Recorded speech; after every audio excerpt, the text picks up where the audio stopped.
अब तक आपने पिछले भाग में सुना था, प्रिया अपने ससुराल मैं कैसे परेशान रहने लगी और वो अपनी कॉलेज की दोस्त को अपनी आप बीती सुनाने लगी। इस कहानी का अगला भाग आइए सुनते हैं। प्रिया अपनी सहेली से बोलती है, वो तो तू आज अच्छे समय पर आ गई, वरना तुझे मेरी शक्ल तक न देखने देती। मेरा फोन भी ले लिया सास ने। इन सब में ससुर की भी बराबर भागीदारी होती है। तू ही बता, इस चार दीवारी में बिना माँ पापा को देखे बिना मिले किसी के प्यार के मीठे बोल की भूखी मैं कैसे वो प्रिया बन जाऊं। खाने तक में उनका आदेश चलता है, मैं क्या खाऊं क्या नहीं। तू ही बता शोभा, मैं क्या करूं, कैसे इस कैद से आजाद हो जाऊं। मुझे नहीं रहना यहाँ, मुझे माँ पापा के पास जाना है। उनकी गोद में छुप जाना चाहती हूँ। वो जगह सबसे सुरक्षित है ना। अगर ऐसा ही चलता रहा तो मैं मर जाऊंगी एक दिन। कहती हुई प्रिया जोर से रोने लगी। शोभा प्रिया के आंसू पोंछते हुए खुद भी रोने लगी। प्रिया बच्चा, इन सब में तेरा वो पति, वो कुछ नहीं कहता तेरी ये हालत देखकर। अभी हूँ, प्रिया गुस्से में मुंह बनाती हुई बोली। उसे मेरी ये हालत दिखेगी तब ना। अपनी माँ के पल्लू से बंधा हुआ है। कुछ कहती हूँ तो चिल्लाता है। कहता है क्या कमी है तुझे इस घर में, माँ कितना चाहती है, फिर भी शिकायतें करती हो तुम। मैंने एक दिन कहा कि मैं भी डॉक्टर बनना चाहती हूँ। पापा ने इतने पैसे खर्च किए हैं मुझे डॉक्टर बनाने के लिए, तो बोलता है हमारी घर की बहुएं ये काम नहीं करती। और तेरे पापा के पास इतने ही पैसे हैं तो वे मुझे गाड़ी क्यों नहीं दे देते, ताकि सब खुश रहे। शोभा मेरी ही किस्मत फूटी थी जो ऐसे लड़के से प्यार कर उससे शादी की, जो सिर्फ पैसे देखता है, लालची है अपनी माँ की तरह। शादी बाद वो बिल्कुल बदल गया। ओ माय गॉड, तुझे इतना सब कुछ सहना पड़ता है। और वो ढोंगी अविनाश, ऐसा निकलेगा मैंने सपने में भी नहीं सोचा था। नो प्रिया, नाउ इनफ। तू ये अब नहीं सहेगी। मैं बात करूंगी उस ढोंगी अविनाश से। नहीं शोभा, ऐसा करके तू मुझे और मुसीबत में डालेगी। मेरा कमरे से बाहर निकलना, अकेले रहना बंद हो जाएगा। तू ऐसा कुछ मत करना। तो प्रियू, तू ये सब कब तक सहेगी? कब तक सब ऐसा ही चलेगा? तू पढ़ी लिखी है और घरेलू हिंसा क्राइम है। तेरे जैसी पढ़ी लिखी लड़की ऐसे सहेगी तो औरों का क्या होगा? वो सब ठीक है शोभा, लेकिन तू ही बता, अगर मैं कंप्लेंट करती हूँ इन सब लोगों के खिलाफ तो कुछ दिन ये जेल में रहेंगे और बाद में पैसों के दम पर छूट जाएंगे। बाहर आकर इन्होंने मुझसे बदला लिया तो, और अगर तलाक दिया तो कहाँ जाऊंगी मैं? पापा पहले ही कर्ज के बोझ तले दबे हैं मेरी वजह से। आगे उन्हें दो बेटियों की पढ़ाई और शादी करनी है। एक बेटा है, उसे पढ़ा लिखा कर काबिल बनाना है, उसकी शादी। और फिर ऐसे हालात में अगर मैं जाऊंगी उनके पास बोझ बनकर तो वे मर जाएंगे। और कहाँ जाऊंगी तू ही बता। मेरी जगह खुद को रख कर देख। जैसा भी है चलने दो। क्या पता कब शांति मिल जाए, कब सब सही हो जाए। मुझे हालात के साथ समझौता करना पड़ेगा। गहरी चुप्पी के बाद शोभा बोली, प्रिया तेरी एमबीबीएस की डिग्री और बाकी डॉक्यूमेंट्स मुझे लाकर दे। पर तू उनका क्या करेगी शोभा? तू ला तो सही, ज्यादा सवाल ना कर। ठीक है, मैं लाती हूँ। ये लो सब डॉक्यूमेंट्स और डिग्री। चल प्रिया, मैं चलती हूँ। तेरी सास भी आने वाली होगी। मुझे तेरे साथ देखकर बाद में तुझे परेशान करेगी। हाँ शोभा, अब आने ही वाली होंगी। तू आई मुझे बहुत अच्छा लगा। आज बहुत दिनों बाद किसी अपने को देखकर इतना सुकून मिला है, क्या बताऊं। प्रिया तू ये फोन रख, और हाँ इसको छुपा कर रखना, सबकी नजरों से बचाकर। जब भी तू अकेले हो मुझे मैसेज कर लेना। और अपने घर पर भी, जिससे तू सबके टच में रहेगी तो तुझे अच्छा लगेगा, वरना घुट घुट कर तू पागल हो जाएगी। ये फोन तेरे साथ रहेगा तो तू बाहर की दुनिया और सबको देख पाएगी। शोभा, ये तो तेरा मोबाइल है और इतना महंगा मैं कैसे रखूं? अगर घर में किसी ने देख लिया तो शक करेंगे, हो सकता है मुझे मार भी पड़े। ना बाबा, शोभा तू इसे ले जा। प्रिया तेरे इसी डर की वजह से तेरे साथ ये सब हो रहा है। भोली नहीं, चालाक बन। इस फोन को छुपाकर रखना, और अगर किसी दिन कोई देख भी ले तो डरना मत। शेरनी बन, अपने हक के लिए लड़ना। तू डर रही है इसीलिए डरा रहे हैं, जवाब देना सीख। उस सास के नाक में दम कर दे, ताकि वो भी तो जाने कि कॉलेज की दबंग लड़की से पाला पड़ा है। बहुत सह लिया तूने, अब और नहीं। तू ये मत सोच तू कमजोर है, तेरा क्या होगा। तू पढ़ी लिखी लड़की है, कहीं भी कमाकर खा सकती है और अभी जैसों की लाइन लगेगी तेरे लिए। तू इशारा तो कर एक बार, तेरे लिए अपनी जान लगा दूंगी। अपने आप को पहचान प्रिया, ऐसे तो तू दलदल में फंसती जाएगी। एक दिन वो तुझे मार देंगे और अव्वी के लिए कोई और ले आएंगे। फिर क्या होगा तेरे चाहने वाले लोगों का? हिम्मत दिखा प्रिया। ठीक है शोभा, जैसा तू कहे। तू सही कह रही है। शोभा, प्रिया, मैं जोश भर के चली गई। प्रिया ने भी ठान लिया, अब वो दबेगी नहीं किसी से, हिम्मत दिखाएगी। शोभा के जाने के बाद प्रिया उस फोन को साइलेंट मोड पर एक्टिवेट कर देती है और जल्दी से अपनी ड्रॉर में छिपा देती है। दरवाजे की घंटी बजी। प्रिया ने दरवाजा खोला। क्या कर रही थी महारानी, जो इतनी देर लगा दी दरवाजा खोलने में?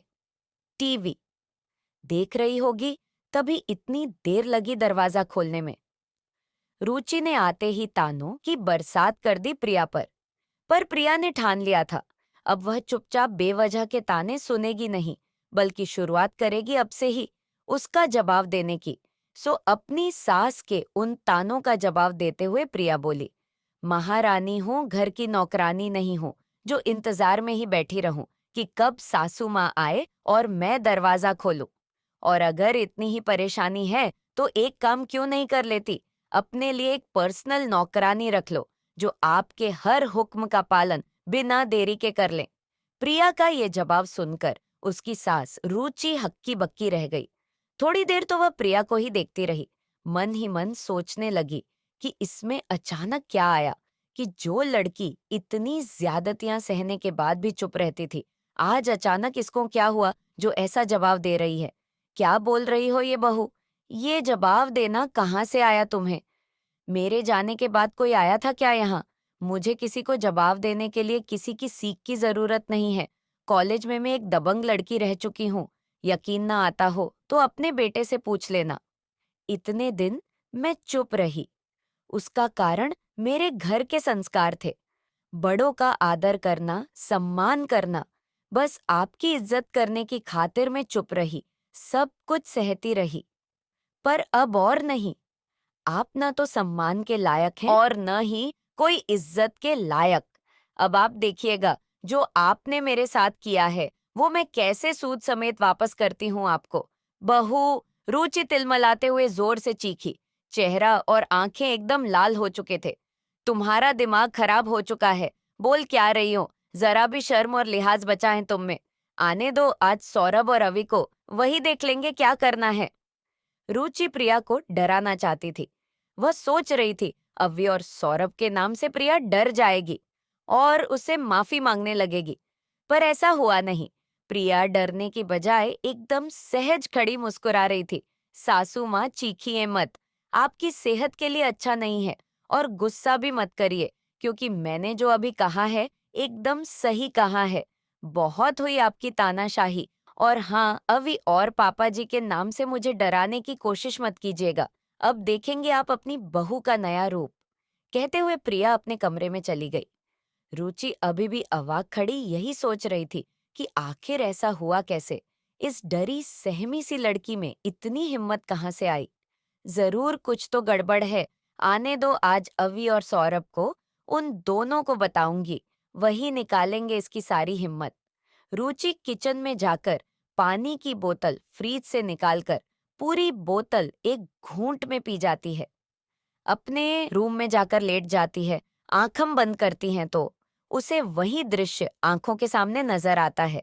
इधर उधर करवट बदलते वह यही सोचती है कि आखिर इतनी हिम्मत कौन दे गया उसे। इधर प्रिया अपने कमरे में बैठे हुए बहुत खुश हो रही थी कि आज उसमें इतनी हिम्मत आई। काश वो अपने अंदर बैठी इस दबंग प्रिया को कभी मरने ही न देती, तो आज ये दिन न देखना पड़ता। खैर, देर आए दुरुस्त आए। थैंक्स टू शोभा, आज वो न आई होती तो वह अपने अंदर की प्रिया को पहचान ही न पाती। बस वही ज्यादतियां सहती रहती। शायद ये सब सहते हुए मर भी जाती एक दिन। अपने माँ बाप से भी न मिल सकती। अब तो मैं वो सब करूंगी जो मैं करना चाहती हूँ, जिस पर इन लोगों ने बेवजह पाबंदी लगाई हुई है। चलो शोभा को मैसेज कर थैंक्स ही बोल देती हूँ। उसे सब बताऊंगी तो वो खुश हो जाएगी। उसने ड्रार से फोन निकाला। देखा तो शोभा के कई कॉन्टेक्ट्स के फोन, कॉल और मैसेज थे। शायद शोभा के पेन सेट्स थे। शोभा के पास दूसरा फोन भी था, जिसके नंबर उसने पब्लिक किया हुआ था। जो फोन वह प्रिया को दे गई थी, वह अत्यंत ही निजी पेशेंट्स व निजी लोगों को दिया हुआ नंबर था। शोभा स्त्री रोग विशेषज्ञ थी। प्रिया ने जल्दी से फोन निकाला और आज जो वाकया हुआ उसे पूरा टाइप कर लास्ट में एक वार्म थैंक यू भी लिख दिया। शोभा जब इस मैसेज को देखेगी तो खुश हो जाएगी। आज उसकी दोस्त कम बहन ने इतनी हिम्मत दिखा दी। मन ही मन खुश होते हुए वह सोचने लगी कि शाम को अवी और सौरभ को तो मम्मी जी जरूर सब बताएगी, और वे दोनों तो मम्मी जी के गुलाम है। अगर ये दाव उल्टा पड़ गया तो क्या होगा? नहीं, मैं ऐसा नहीं होने दूंगी। कुछ ऐसा करूंगी कि उन दोनों को लगे कि मम्मी जी झूठ बोल रही हैं। मैं सासू माँ को सबक सिखा के रहूंगी, चाहे इसके लिए मुझे झूठ ही बोलना पड़े। वे भी तो याद रखेंगी कि किस लड़की से उनका पाला पड़ा है। इतने दिन तो वे सिर्फ मुझे ताने दिया करती थी कि उनकी किस्मत फूटी थी जो मैं इस घर में आई। पर अब वो सच में ऐसा सोचेगी। जो कुछ मैंने सहा अब वो सहेंगी। प्रिया में एक नया जोश भर चुका था। अब वह बिल्कुल बदल गई थी। वही कॉलेज वाली प्रिया बन गई जो अन्याय के खिलाफ थी। सोचते हुए प्रिया की आंख लग गई। शाम के 4 बज गए थे। प्रिया उठी और अपने सास के लिए चाय बना लाई। उसने देखा उसकी सास अब तक नहीं उठी थी। उसने कमरे के बाहर से ही आवाज लगाई, मम्मी जी चाय पी लीजिए, ठंडी हो जाएगी। काफी देर तक अंदर से कोई आवाज न आई तो प्रिया खुद ही कमरे में चली गई। सास अभी तक सो रही थी। प्रिया ने अपनी सास को जगाया व चाय दी। रुचि मुंह बनाते हुए कप हाथ में लेती है और प्रिया वहां से चली जाती है। रुचि मन ही मन गुस्से में भरी हुई बस घड़ी देख रही है कि कब 7 बजे तो सौरभ और अवी घर आए। उन्हें आज बहू की सारी चुगली करनी है। जब वे दोनों प्रिया को डांट लगाएंगे न, तब पता चलेगा जवाब देना क्या होता है। इन सब में रुचि इतना तो भूल ही गई कि शादी के इन 8 महीनों में घर वालों ने प्रिया को कौन सा खुशी दी। वो लास्ट कब हंसी थी? कौन सा ऐसा दिन था जो सिर्फ प्रिया के नाम रहा होगा? कब आखिरी बार उसने अपने माँ बाप को देखा या उनसे बात की? सपनों की उड़ान भरने वाली प्रिया एक अच्छी डॉक्टर बन सकती थी, शायद अवी से भी कहीं ज्यादा शानदार डॉक्टर। उसका ये सपना भी दबा दिया गया। उसके खाने पीने, कपड़े पहनने, कहाँ जाना है कहाँ नहीं, यहाँ तक कि फोन तक छीन लिया गया। उसके अंदर की चहकती चुलबुली प्रिया को मारकर एक जिंदा लाश बना दिया जो सिर्फ घर वालों के कहे अनुसार चलती है। खैर 7 बजने वाले थे। इधर रुचि अधीर हो रही थी। वह बार बार घड़ी और दरवाजे को देख रही थी। इधर प्रिया बेचैन थी। वह किचन में अव्वी और सौरभ के पंसद का खाना बनाने में जुटी हुई थी। 7 बजे से पहले वो खाना बनाकर सारा काम खत्म करना चाहती थी, क्योंकि अगर मम्मी जी पापा और अवी को भड़का सकती थी, जो उसने ना कहा वो भी कह देती, और अगर ऐसा हो गया तो वो सफाई भी नहीं दे पाएगी। इसीलिए उसने जल्दी से काम खत्म किया, डिनर रेडी कर पूरा किचन साफ किया और बाहर बैठक में आकर बैठ गई, जहां रुचि बेचैन सी इधर उधर मंडरा रही थी। प्रिया को उसे देख मन ही मन हंसी आ रही थी। तभी दरवाजे की घंटी बजी। रुचि ने दौड़कर दरवाजा खोला। दरवाजे पर पड़ोस की मिश्रा आंटी थी। उसे देखकर रुचि ने नाक चढ़ा ली। अरे, क्या हुआ रुचि? तू क्या मेरा ही इंतजार कर रही थी? हाँ हाँ हाँ, हंसते हुए मिश्रा आंटी अंदर दाखिल हो गई। उसके पीछे पीछे रुचि भी मुंह बनाए आकर बैठ गई। झूठी मुस्कान लिए रुचि मिश्राइन बातें करने लगी। प्रिया 2 कप कॉफी बना लाई। अरे प्रिया बेटी, तुझे अब तक पता है मैं कॉफी पीती हूँ? मैं तो लास्ट तुझसे शादी के 10 दिन बाद मिली थी। उस बात को तो 8 महीने गुजर गए। हाँ आंटी जी, मुझे याद है। पर आंटी जी, ये तो गलत बात है। आप उस दिन बाद मिलने आई ही नहीं। हमारा घर कोई इतने दूर तो है नहीं कि आप आ न सकें। अरे बेटी, क्या करूं, टाइम ही नहीं मिल पाता है। सुबह से शाम तक मेरी 1.5 साल की पोती पीहू को संभालती हूँ ना। क्यों आंटी जी, आपकी बहू?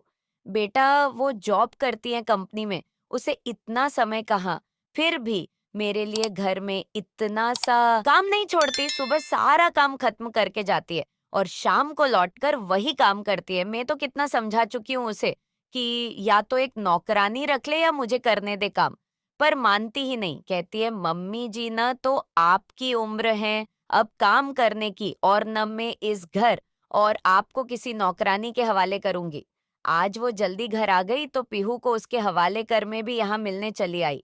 अरे वाह, जॉब करती हैं आपकी बहू, ये तो बहुत अच्छी बात है, प्रिया खुश होते हुए बोली। हाँ बेटा, पर तू तो डॉक्टरी की पढ़ाई की हुई है, पर तू 8 महीने से घर क्यों बैठी है? इतने महीनों में तो इतनी अच्छी डॉक्टर बनती, मैं तो तुमसे ही दवाई लेती। मैं रोगों से घिरी हुई रहती हूँ, हर दूसरे दिन दवाई लाती हूँ। मैं वो आपके लिए कुछ नाश्ता लेकर आती हूँ। कहते हुए प्रिया वहां से जल्दी से उठकर चली गई। मिश्रा आंटी के मुंह से ये सुनकर उसे रोना आने लगा। वो फिर उसी सोच में चली गई कि उसकी जिंदगी खराब हो गई। इधर मिश्राइन रुचि से कहने लगी कि रुचि, तेरी बहू तो मेरी बहू से हर मामले में 21 है। सुंदरता, सरलता, गृहलक्ष्मी, पढ़ाई में, संस्कारों में, गुणों में। तूने इसका क्या हाल बनाया हुआ है। 8 महीने पहले जब मैंने इसे देखा था तब एकदम परी लगती थी। आज देख रही हूँ तो लग रहा है जैसे इसे एक वक्त का खाना तक ढंग से नहीं मिलता होगा। ऐसा कुछ नहीं है सीमा, सब ठीक ही तो है। तुझे ऐसा लग रहा होगा क्या कमी है हमारे घर में, खाने पीने पहनने की कोई कमी नहीं है, तू गलत सोच रही है। रुचि नाक सिकोड़ते हुए बोली। देख रुचि, तुझे मैं एक बात बताती हूँ। एक पड़ोसन और उससे कहीं ज्यादा एक सच्ची दोस्त होने के नाते ये बात मेरे अलावा कोई नहीं जानता। पर आज तेरी बहू को देखते हुए मुझे कहना पड़ रहा है। मेरी बेटे की शादी को 3 साल हो गए। जब मेरी बहू शादी होकर आई थी तब उसका व्यवहार बहुत ही खराब था। कोई काम नहीं करती थी, कुछ कहो तो उल्टा भड़क जाती। मैं बहुत परेशान हो चुकी थी उससे, न अपने पति को कह पा रही थी और न अपने बेटे को। पर मैंने कभी उसके साथ जोर जबरदस्ती नहीं की, क्योंकि मैं जानती थी इससे बात और आगे बढ़ेगी, तमाशा बनेगा। बस यही सोचकर चुप रही। चुपचाप सारा काम करती रही, कभी भी उसकी बुराई किसी के सामने नहीं की। बस धीरे धीरे उसका व्यवहार बदलता गया। मैंने ही उसे नौकरी के लिए प्रेरित किया। इतनी पढ़ाई की, अपने माँ बाप के पैसे लगाए। उसे यूं ही मत जाने दे, बस आज वो नौकरी करती है और घर भी संभालती है। अपनी सैलरी का आधा हिस्सा मेरे ही कहने पर अपने माँ बाप को देती है।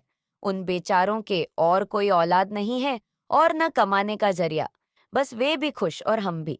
मैं तो तुझे बस इतना समझा रही हूँ कि तेरी बहू इतनी गुणवान है, उसे इस तरह ही मत गंवा, उसका साथ दे। तेरे लिए वो इतना धन लाई, जितना देने कि उसके बाप की हैसियत भी न थी। आज बिना चुचपट किए वो तेरा घर संभाल रही है। मत भूल, एक दिन तेरा बुढ़ापा आएगा, उसका भी समय आएगा। कहीं वो जो भुगत रही है उससे ज्यादा तुझे न भुगतना पड़े। एक दोस्त के नाते समझा रही हूँ, जरा सोचना। मिश्रा आंटी तो इतना कहकर चली गई, पर रुचि सोच में पड़ गई। घड़ी की ओर देखा तो 7:30 बज चुके थे। सौरभ और अवि भी आने वाले थे। बेल बजी। प्रिया ने दरवाजा खोला। सौरभ और अवि थे। दोनों बातें करने और हंसने में मशगूल थे। आज दोनों साथ आए हों, और वो भी आधा घंटा लेट। रुचि ने दोनों से पूछा, हाँ मिसेस शर्मा, आज दोनों बाप बेटे चौराहे पर मिल गए थे, तो तुम्हारे बेटे ने जिद पकड़ ली। चलो पापा चाय पीते हैं, बहुत दिन हो गए, साथ बैठकर होटल में चाय नहीं पी। मैंने इससे बोला भी, क्या तुझे प्रिया के हाथ की चाय अच्छी नहीं लगती क्या? तो कहने लगा, होटल वाली चाय और घर की चाय में अंतर होता है। सौरभ नाटकीय अंदाज में हंसते हुए बोलते जा रहे थे। देख ले प्रिया, अब तू जाने और ये अवि जाने। इधर एक होंठ को दांतों में दबाए अवि अपने पापा की ओर देखकर हंसता जा रहा था। अच्छा पापा, मैंने बोला था होटल में चाय पीने के ले। आप कितना झूठ बोल रहे हो पापा। मैंने तो उल्टा ये बोला था कि चलो घर पर पियेंगे प्रिया के हाथ की बनी चाय। पर पापा कहने लगे घर पर तो रोज ही पीते हैं, आज होटल वाली पियेंगे। अरे यार अभी तू कितना झूठ बोलना सीख गया शादी के बाद। देख रही हो ना मिसेस शर्मा, कैसे झूठ बोल रहा है ये लड़का। शादी के बाद कितना बदल गया ये। अरे चलो चलो प्रिया बेटे, खाना लगा दो, जोरों की भूख लगी है। तब तक मैं नहा आता हूँ। ये लड़का तो ऐसे ही झूठ बोलता है। दोनों को मस्ती मजाक करते देख प्रिया को बहुत हंसी आ रही थी। हाँ पापा जी, और अभी आप नहा आऊं, तब तक मैं खाना सर्व करती हूँ। अवि और सौरभ नहाने चले गए और प्रिया किचन में चली गई। पर रुचि इसी कशमकश में थी कि वो सुबह वाली बात इन दोनों से कहे या नहीं। अभी मिश्राइन जो बातें बोलकर गई थी वो भी सही है, लेकिन अगर मैं इस कल की आई हुई लड़की से डर जाऊंगी तो ये तो मेरे सर पर चढ़कर नाचेगी। क्या करूं क्या नहीं, कुछ समझ नहीं आ रहा। तभी आवाज आई, मम्मी जी खाना लग गया, आ जाओ। सब खाना खाने लगे। सौरभ ने खाना देखते ही कहा, अरे आज तो मेरा और अवी का फेवरेट खाना बना है। क्या खास बात है आज? कुछ नहीं पापा जी, बस ऐसे ही। मॉम आज आप इतनी चुप क्यों हैं? क्या हुआ? कोई टेंशन को परेशानी? अवी ने रुचि से पूछा। प्रिया की धड़कन तेज हो गई। मन ही मन सोचने लगी, अब तो मम्मी जी सब बातें उगल देंगी, मैं क्या जवाब दूंगी? इतना खुशनुमा माहौल अभी खतरनाक बन जाएगा। चित्ते हुए वो चुपचाप खाते जा रही थी। क्या हुआ मिसेज शर्मा? मिश्राइन, ठकराइन या चौधराइन से किट्टी पार्टी में झगड़ा कर लिया क्या? सौरभ ने चुटकी लेते हुए कहा। नहीं, ऐसा कुछ नहीं है, आज थोड़ा सर में दर्द है। तो मॉम आप खाना खाकर दवाई लेकर सोना। हाँ बेटा, मम्मी जी आप खाना खा लो, मैं आपका सर दबा दूंगी। तू तो किसी दिन गला दबाएगी, रुचि ने मन ही मन सोचा। ये मम्मी जी ने बताया क्यों नहीं? ये तो सबसे पहले बोलती। कोई ना कोई बात तो जरूर है। बिना मुझे डांट पड़वाए इनको चैन नहीं पड़ सकता।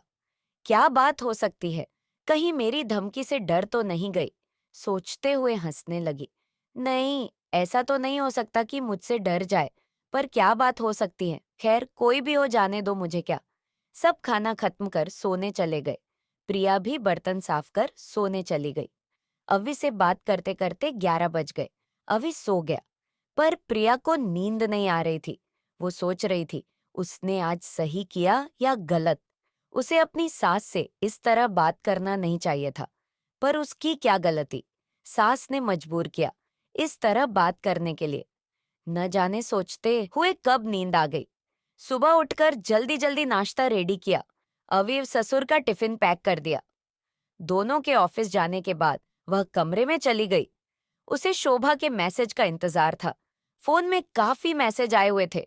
जल्दी से उसने शोभा का मैसेज खोला। लिखा था, वाह माय डियर, बहुत अच्छा किया तुमने। डरना घबराना नहीं किसी से, कैसी भी परिस्थिति आए अपने सम्मान और हक के लिए लड़ना, तभी तुम खुश रह पाओगी। I am proud of you माई बच्चा। और कुछ इमोजी भेजे थे उसने। प्रिया मैसेज पढ़कर बहुत खुश हुई। फिर उसने अपने घर पर कॉल किया। सबसे काफी देर तक बात की। वे सब भी प्रिया से इतनी देर बात कर खूब खुश हो गए। प्रिया ने उनको भी सारी बात बताई। वे भी प्रिया के बहादुरी की बातें सुन बहुत खुश हुए। प्रिया की लाइफ बदल रही थी, पर उधर रुचि मन ही मन आग लिए बैठी थी। वो प्रिया को सबक सिखाना चाहती थी, पर कैसे? ऐसा क्या करे कि प्रिया को सबक मिल जाए? इसी उधेड़बुन में लगी हुई थी रुचि। पर प्रिया इन सब से बेखबर अपनी ही मस्ती में मस्त थी। 3 दिन बाद सुबह करीब 11 बजे के आसपास प्रिया अपने रूम में लेटी हुई थी और रुचि भी अपने रूम में थी। किसी ने जोर से दरवाजे की बेल बजाई। प्रिया ने उठकर दरवाजा खोला। नजारा देख हक्की बक्की रह गई। बाहर दरवाजे पर शोभा, आवी और उसके कुछ क्लासमेट्स थे। उन्हें देख प्रिया सरप्राइज रह गई। सभी क्लासमेट्स के हाथों में कुछ न कुछ गिफ्ट्स थे। अवी और शोभा भी गिफ्ट्स हाथों में लिए उसको देखकर मुस्कुरा के रहे थे। क्या बात है गाइस, आज तो मेरा बर्थडे भी नहीं है, फिर ये प्रेजेंट्स किस लिए? और सब एक साथ, शोभा, अवी, रिया, पुनीत और बाकी सब guys. What A pleasant surprise. क्या बात है, कोई बताएगा? अरे मिसेस प्रिया शर्मा, हम लोगों को अंदर आने दोगी या नहीं? बाहर से ही सब बातें पूछ लोगी? प्रिया के एक दोस्त विक्की ने कहा। अरे हाँ, मैं तो बोलना ही भूल गई, अंदर आओ। सब लोग अंदर आते ही जोर से चिल्लाने लगे और सब ने प्रिया पर फूलों की बरसात की। प्रिया तो समझ ही नहीं पा रही थी कि ये हो क्या रहा है। इतना शोर सुनकर रुचि भी बाहर आ गई। सबको देखकर वो चौंक सी गई। उसने भी सबसे पूछा, क्या हुआ? आज क्या खास बात है? सब एक साथ। और अभी तुम इतनी जल्दी कैसे आए हॉस्पिटल से? हाँ मॉम, बताता हूँ। इससे पहले कि अभी कुछ बोलता, उसके दोस्त अनिल ने बीच में ही टोक दिया। आंटी जी, प्लीज हम सारा सस्पेंस खोले। उससे पहले आप कुछ खाने के लिए ले आइए, चाय, समोसे और कुछ मीठा, क्योंकि चाय नाश्ता करते हुए खुशखबरी सुनने का मजा दुगुना हो जाता है। अनिल साले, तू नहीं सुधरेगा। अभी भी तुझे खाना ही दिखता है, पेट देख तेरा कितना बाहर आ चुका है। पुनीत ने हंसते हुए कहा। अम्मा यार, इंसान खाने के लिए ही जीता है, खाओ पियो और मौज करो। क्यों आंटी जी, आप खड़े क्यों हैं, जाइए। आहा, हाँ अभी लाती हूँ। फीकी हंसी हंसते हुए रुचि प्रिया की तरफ आंखें निकाल रही थी। चलो बहू, थोड़ी मदद कर दो आंटी जी। प्रिया को रहने दीजिए आज, इसे आराम दीजिए, और चाय नाश्ते का इंतजाम प्लीज आप कर दीजिए आज। शोभा ने रुचि के दोनों हाथों को पकड़ते हुए कहा। अब तो रुचि का गुस्सा 7वें आसमान पर था, पर गुस्सा अंदर दबाए वह भन्नाते हुए किचन की ओर चली गई। वहां बड़बड़ाते हुए चाय नाश्ता रेडी करने लगी। फ्रेंड्स, तुम लोग बताते क्यों नहीं, आज क्या खास बात है? न तो मेरा आज जन्मदिन है और न शादी की सालगिरह, फिर ये सब सरप्राइज क्यों? एटलीस्ट अभी तुम तो बता दो। चाय नाश्ता आने दो, अभी सब पता चल जाएगा। चाय नाश्ता लेकर रुचि आ गई थी। सबने इत्मीनान से चाय नाश्ता खत्म किया। फिर अभी खड़ा हुआ। सो गाइस, ज्यादा सस्पेंस न रखते हुए मैं अविनाश जो बताने जा रहा हूँ कि मिसेस प्रिया अविनाश शर्मा का हमारे शहर के नामी हॉस्पिटल में उनकी डिग्री और अच्छी परफॉर्मेंस की बदौलत सिलेक्शन हुआ है। और उनका इंटरव्यू है 10 दिन बाद। बड़े बड़े डॉक्टर उनका इंटरव्यू लेंगे। उनके निर्देशन में ही आप अस्पताल में एजे डॉक्टर नियुक्त की जाएंगी। What? I can't believe this. अभी मुझे संभालो, मैं बेहोश हो रही हूँ। प्रिया को विश्वास नहीं हो रहा था, ये कैसे संभव हो सकता था। मुझे पीजी किए कितने महीने हो चुके हैं, फिर अब कैसे? मुझे कुछ समझ नहीं आ रहा है। ये सब शोभा के कारण पॉसिबल हुआ है, तुम उसी से पूछो। हम प्रिया डार्लिंग, मेरे पास तेरे सब डॉक्यूमेंट्स थे और कुछ बड़े डॉक्टर से मेरी पहचान है।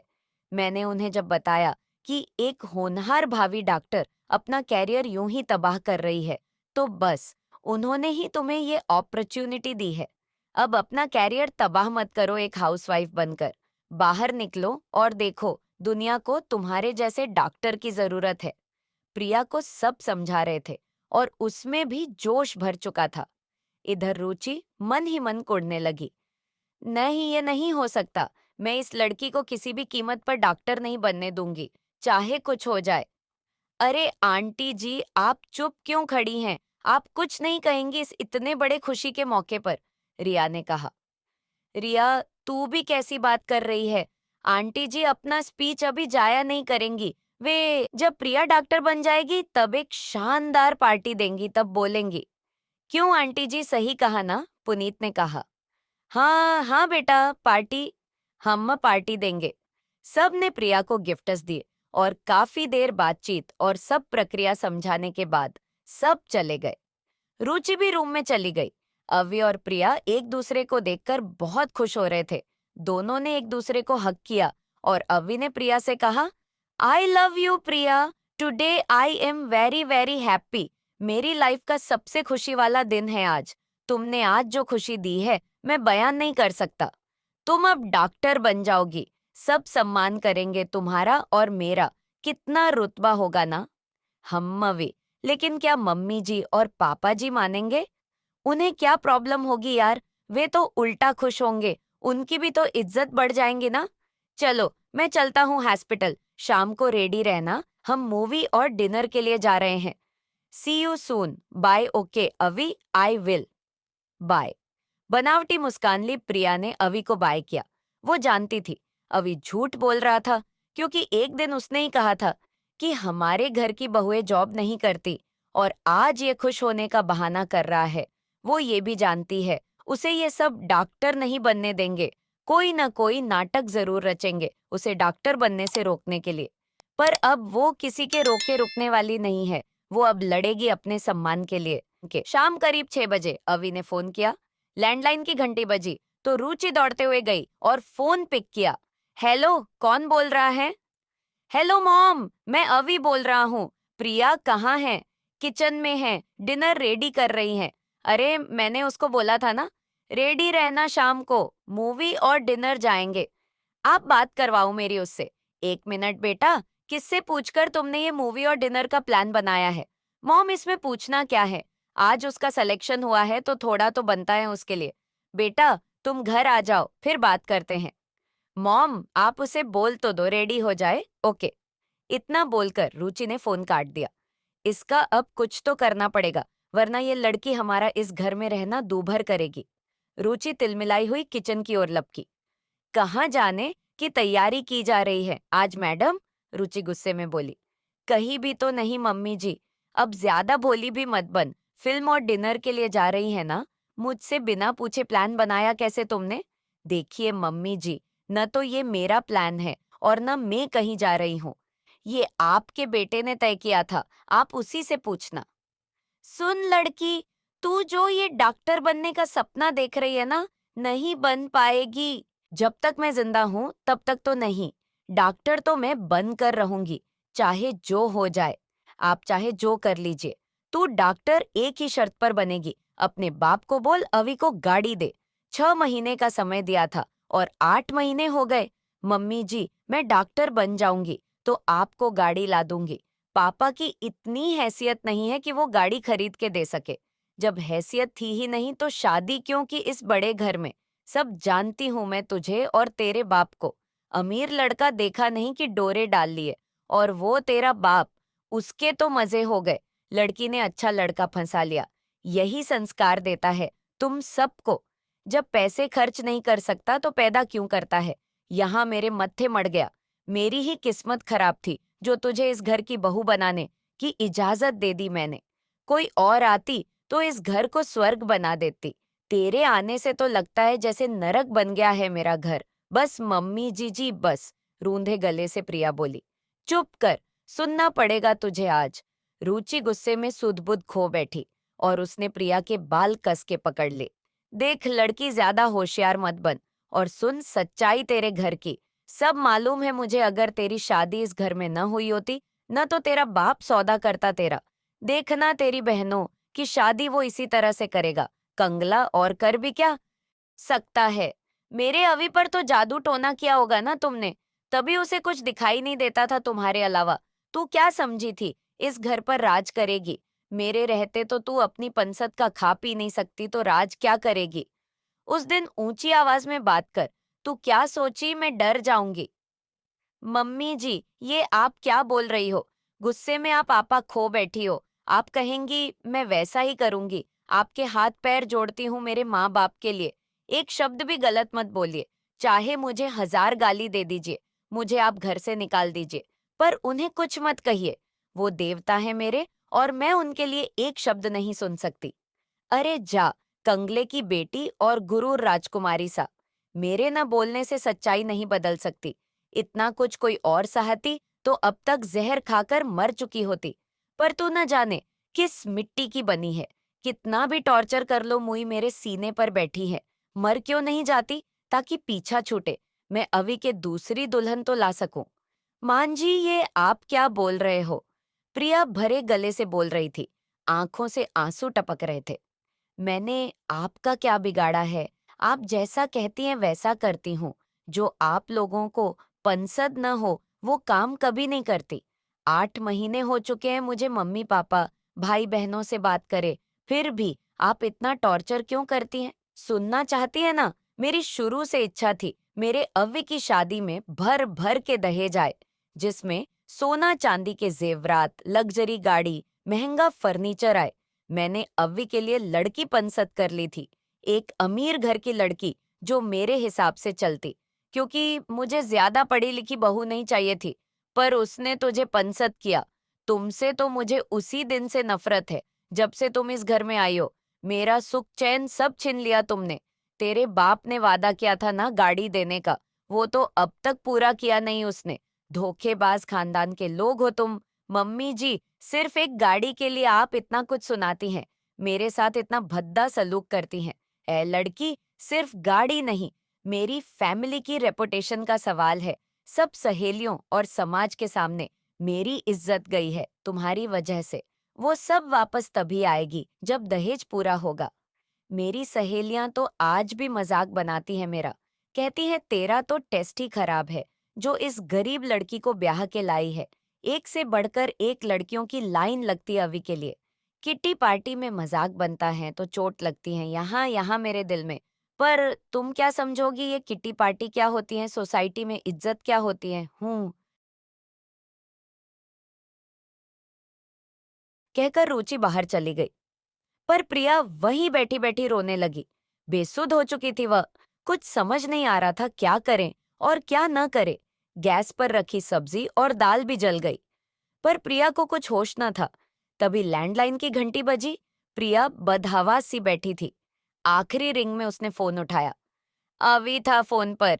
हेलो जानू, I am really very sorry यार, हम आज नहीं जा पाएंगे। एक बहुत ही क्रिटिकल केस आ गया है। हम कल जाएंगे पक्का। मैं शाम को भी लेट आऊंगा। ओके प्रिया, तुम सुन तो रही हो ना? प्रिया ने बिना कुछ बोले फोन कट कर दिया। बाल बिखरे हुए, कपड़े भी बेतरतीब हो चुके थे, लाल आंखें और उनमें से गिरते आंसू।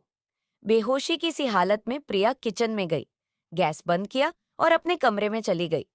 वहां जाकर वो बेड पर लेट गई। थोड़ी देर बेसुध पड़ी रही। फिर होश आया तो आंखों से आंसू थम नहीं रहे थे। क्या सोचा था और क्या हो गया? जिससे प्यार किया उससे शादी की। सोचा था जीवन की सारी खुशियां मिलेगी। जिससे शादी करने जा रही हूं वो मान सम्मान इज्जत और प्यार देगा। जिस घर में जाऊंगी वहां मुझे माँ स्वरूप सास मिलेगी, पिता स्वरूप ससुर होगा। सब मुझे पलकों पर बिठाकर रखेंगे। अगर कभी मुझसे गलती हो जाएगी तो सास मुझे अपनी बेटी मानकर माफ करेगी। अगर कभी डॉट भी देती तो ससुर मेरा पक्ष लेंगे और सास को समझा देंगे। वो पति होगा जो मेरे हल्का सा रो देने पर मुझे चुप करवाएगा, मुझे हंसाएगा, मेरे आंसू पोंछेगा। वो घर वालों की याद आने पर मुझे मिलवा लाएगा, मेरे नखरे उठाएगा, मेरी हर जिद पूरी करेगा, मेरे सपने पूरे करने के लिए दुनिया से लड़ जाएगा। मैं जब डॉक्टर बन जाऊंगी तो मुझे अपने साथ सुबह अस्पताल लेकर जाएगा। मैं थक कर जब घर आऊंगी तो सासू माँ खाना तैयार करेगी। मैं लड़ जाऊंगी उनसे और कहूंगी, मम्मी आप भी ना, अब आपकी उम्र नहीं है खाना बनाने की। आप आराम करो, मैं सब काम करूंगी। इस पर आप मेरे सिर पर हाथ फेर के कहेंगी, मेरी बेटी कितना काम करेगी। पूरी दुनिया की खुशियां मेरे कदमों में होंगी। मैं सबसे खुशनसीब लड़की रहूंगी। सब जलेंगे मुझे देखकर। मेरे मम्मी पापा तो फूले नहीं समाएंगे मुझे इतना खुश देखकर। मुझसे मिलने आएंगे हमेशा बस मुझे खुश देखने के लिए। लेकिन लेकिन ऐसा तो कुछ भी नहीं मिला मुझे। दुनिया भर के गम लिख दिए भगवान ने मेरी किस्मत में। सास ससुर का दिया दुख तो हंसकर सह लेती, पर जिससे प्यार कर जिसके भरोसे यहाँ आई, उसी ने छोड़ दिया मुझे इस हाल पर। आज अगर लड्डू भी मैं सास और ससुर से तो किसके सहारे? पति तो अपना होकर भी पराया सा लगता है। कभी ध्यान ही नहीं दिया उसने। कभी बैठकर ये तक नहीं पूछा तू खुश है या नहीं? तू इतनी कमजोर क्यों है? तू इतनी चुप सी क्यों है? पहले तो बहुत हंसती खिलखिलाती थी, अब इतनी उदास क्यों है? मुझे नहीं चाहिए वो गाड़ी जो तेरे घर की खुशियां छीन के मुझे मिले। तेरा घर भी तो थोड़ा मेरा है, तेरे दुख दर्द भी तो मेरे हैं। पर नहीं, वो तो बस अपनी माँ के अपराधों में शामिल है। मैं अकेली किस किस से लड़ूं? थक चुकी हूं अब। नहीं सहा जाता। तलाक भी दे दूं तो जाऊंगी कहाँ? माँ बाप पर बोझ कैसे बनूं? पहले ही उन्हें मैं तोड़ चुकी हूँ इतना दहेज लाकर। अब इस हाल में जाऊंगी तो वे मर जाएंगे और पूरा लांछन मुझ पर लगेगा। मेरे भाई बहनों का क्या होगा? नहीं नहीं, मैं उनकी जिंदगी खराब नहीं कर सकती। एक हंसते खेलते परिवार को मैं बर्बाद नहीं कर सकती। पर मैं करूं क्या? ऐसे तो मैं जी नहीं पाऊंगी, पागल हो जाऊंगी। कुछ सोचकर उसने कागज और पेन उठाया और लिख दिया उसने जो कुछ सहा इन 8-9 महीनों में। रोते हुए उसने अभी को फोन लगाया। 2 बार कॉल करने पर उसने फोन उठाया। हाँ प्रिया, बोलो क्या बात है? मैं बिजी हूँ, जो कहना है जल्दी कहो, टाइम नहीं है मेरे पास इतना। हमेशा तुम बिजी ही रहे हो ना अविनाश। कम से कम आज मेरी बात आराम से सुन लो। कसम से फिर कभी परेशान नहीं करूंगी तुम्हें अविनाश। तुम मुझे इस नाम से कभी नहीं बुलाती। व्हाट हैपन प्रिया? कुछ गलत हुआ है क्या? गलत ही तो हो रहा है 8-9 महीने से मेरे साथ। पर छोड़ो ना अविनाश। तुम्हारे पास टाइम नहीं है ना मेरे बारे में जानने का। शॉर्ट में कहती हूँ, अविनाश, मैं तुमसे बहुत प्यार करती थी, करती हूँ और करती रहूंगी। मैं कभी गलत नहीं थी अविनाश। मैं गरीब घर से हूँ, मेरी यही गलती थी। मैंने तुमसे प्यार किया, यही गलती थी। मैंने तुमसे शादी की, यही गलती थी। अविनाश, मैं जा रही हूँ तुम लोगों की जिंदगी से। अब कभी परेशान नहीं करूंगी। और तुम मेरे बाद ऐसी लड़की से शादी करना जो तुमसे पहले तुम्हारे माँ बाप को खुश कर सके, जो तुम्हारे लिए गाड़ी ला सके, तुम्हारी माँ के इशारों पर नाच सके। Bye away, last time, I love you. Priya ने इतना कहकर फोन कट कर दिया। प्रिया, हेलो, हेलो। प्रिया, तुम गलत कदम मत उठाना, मैं आ रहा हूं मैं, प्रिया। बदहवास दौड़ता हुआ अविनाश तुरंत गाड़ी स्टार्ट कर स्पीड से घर के लिए निकला। वो कांप रहा था। इधर वो फोन पर फोन करता रहा, प्रिया को, अपने माँ बाप और पड़ोसियों को, ताकि कोई तो प्रिया को रोक सके। पर किसी का फोन लग ही नहीं रहा था और प्रिया फोन नहीं उठा रही थी। 20 मिनट में वो घर पहुंचा। जब वो अंदर गया तो नजारा देख बेहोश हो गया। इतने में उसके मम्मी पापा भी आ गए। ये सब देख सर पकड़कर बैठ गए। प्रिया ने अपने आप को आग की चपेट में कर दिया था। मर चुकी थी प्रिया। खत्म कर लिया उसने अपने आप को। पुलिस आई और सुसाइड नोट के आधार पर प्रिया के सास ससुर को गिरफ्तार कर लिया। अविनाश को अस्पताल में भर्ती करवाया गया। सुसाइड नोट के आधार पर उन तीनों को उम्र कैद की सजा सुनाई गई। प्रिया के माँ बाप ये सदमा बर्दाश्त नहीं कर सके, पर अपने परिवार के लिए सब सहन कर गए। प्रिया जाते जाते एक संदेश दे गई, दोस्तों, दहेज नामक जहर आज भी समाज में कायम है, जो कई जिंदगी तबाह कर रहा है, परिवार और उन लड़कियों की जो ये सब सहती हैं। दोस्तों, विरोध करो इस दहेज रूपी दैत्य का, वरना न जाने कितनी जाने जाएंगी। आप सभी का इस कहानी को सुनने का बहुत बहुत आभार, और ऐसी ही रोचक पारिवारिक कहानियां हम आपके लिए लाते रहेंगे। तो प्लीज आप मेरे चैनल गुड़िया की डायरी को लाइक सब्सक्राइब करें। धन्यवाद जी।